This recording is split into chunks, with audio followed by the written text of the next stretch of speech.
Hello my fellow engineers. Today we're going to be talking about the OVV-F Gafron. But before we dive into the Gafron itself, let's walk through the events that led to his development and how it became the first true combat mobile suit of the Advanced Generation era. About 150 years before AG-115, or roughly 35 years before the official start of the AG calendar, the Earth Federation launched an ambitious colonization project known as Mars Birthday. The project called for the construction of 16 experimental colonies in orbit around Mars, designed to ease the overpopulation on Earth and to begin the expansion into the Martian frontier.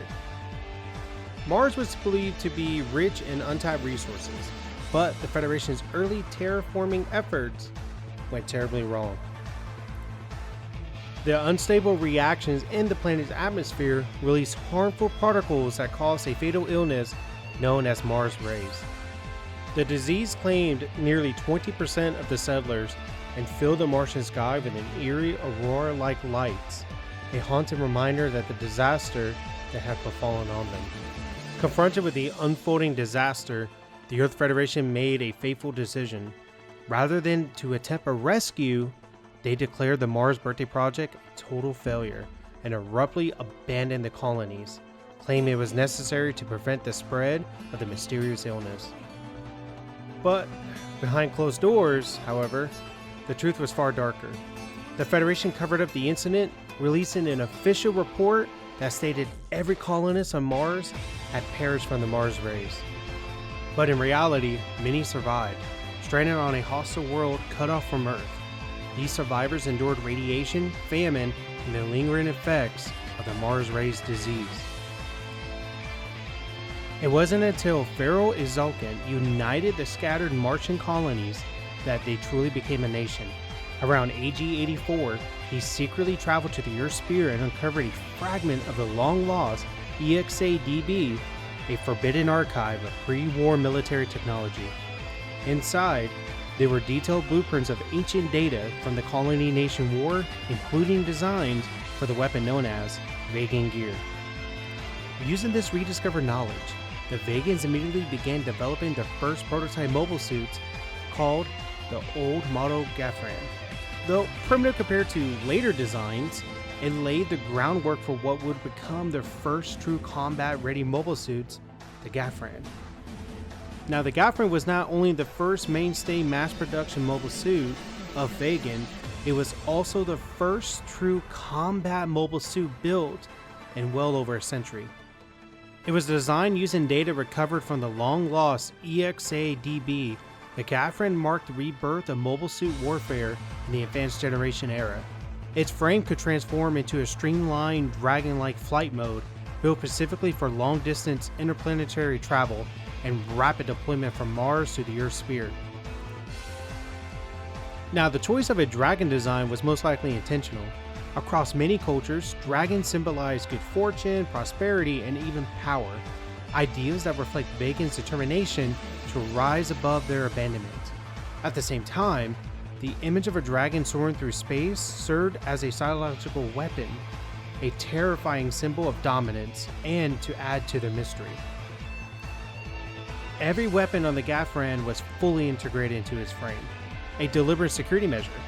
The Vegans couldn't risk a pilot losing a handheld weapon that might later be recovered and reverse engineered by the Earth Federation. Any trace of their technology could have revealed who they truly were. Now, the Gaffron's tail also functioned as his primary beam rifle, capable of precision fire in both mobile suit and in flight mode. Each of the forearms also housed a beam Vulcan that could instantly reconfigure into a beam saber for close quarter combat, making the Gaffron actually quite flexible in any engagement. Early Gaffron's units were also equipped with a built-in self-destruct system designed to prevent any Federation from studying captured machines. However, after AG-115, when the Vegan's true identity was fully revealed, this feature was gradually removed from the newer models. In AG-101, the Vegans launched their first major assault, an attack on the space colony Angel. The colony had no Federation military bases, only a few small security forces equipped with a handful of Genoese mobile suits. Ill-prepared and isolated, Angel was the perfect target for the Vegans' plan.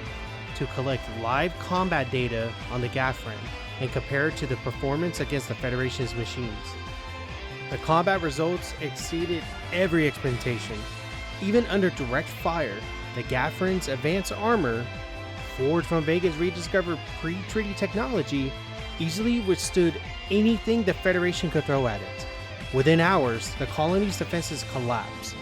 The Vegans had confirmed what they needed to know. Their mobile suits outclassed the Federation's best by an entire century.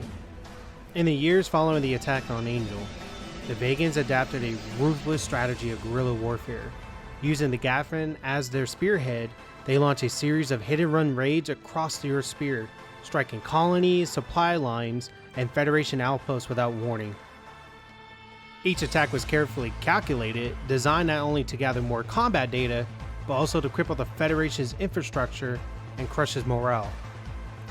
For over a decade, the Federation had no idea who their enemy truly was. They called them the Unknown Enemy, or the UE. The Gaffron remained undefeated for nearly 15 years, dominating every battlefield it entered. But that streak came to an end with the arrival of the Age 1 Gundam. During the Battle of Nora in AG 115, a Vegan Gaffron suffered their first recorded defeat, marking the moment for Vegan that the Earth Federation finally had something they could fight back with. The Gaffron served as Vega's mainline mobile suit for nearly 40 years until it was gradually replaced by the OVM E Dorado. It was a more effective successor that abandoned the transformation system for a simpler mass production unit.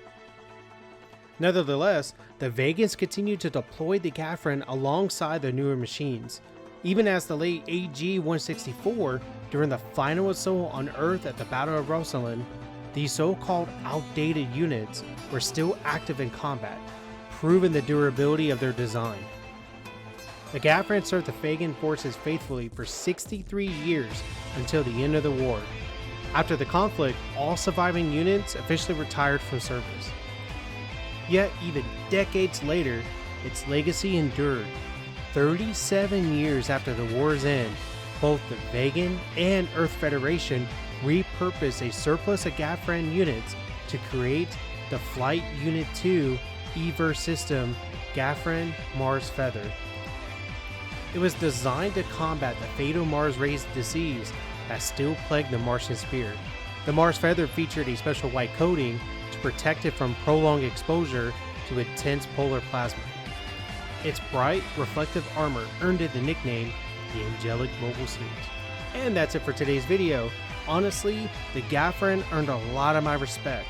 Not only that it showed its reliability throughout the war, but its service record is actually very impressive. It served Vega from the beginning of the war to the end of the war, so a total of 63 years, only to be brought out again in surplus though, 37 years later, to eliminate the Mars rays to make it where Mars will be a safe place to live.